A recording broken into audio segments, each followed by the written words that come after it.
Mananagot sa LTO ang tricycle driver na nagpasakay ng binatilyong nag-twerk ng walang salawal sa highway sa Antipolo, Rizal. Ang insidente niyan nasa pulpa sa video. Sa Frontline Report ni Bea de Guzman. Naispata ng tricycle na yan sa sumulong highway sa Antipolo City, Rizal. Nakasabit ang isang lalaking walang salawal. Sumasayaw pa siya habang umaandar ang tricycle. Nagtutwerk pa nga.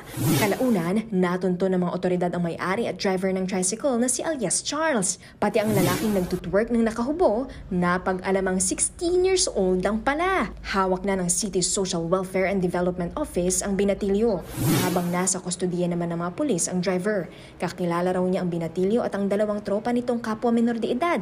Kaya naman, nagmagandang loob siyang isabay sila pa uwi pagkatapos mamasada. Nalaman daw niya ang kanilang kalokohan nang mag-viral ito. Base sa investigasyon, wala naman daw impluwensya ng droga o alak sa insidente. Trip-trip lang daw yan ng magkakaibigan. Pero dahil sa trip na yan, mahaharap sa reklamo si alias Charles. Kaso po na ating isinampa sa kanila ay Article 200 of the Revised Penal Code.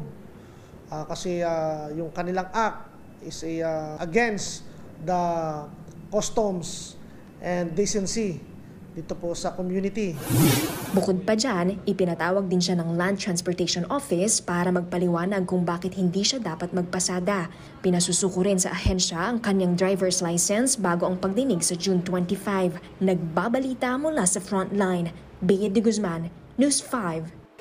Mga kapatid, Cheryl Cosim po, huwag maging huli at maging una sa lahat sa balitaan. Para sa tuloy-tuloy na talakayan sa Frontline, mag-follow at mag-subscribe sa social media pages ng News 5.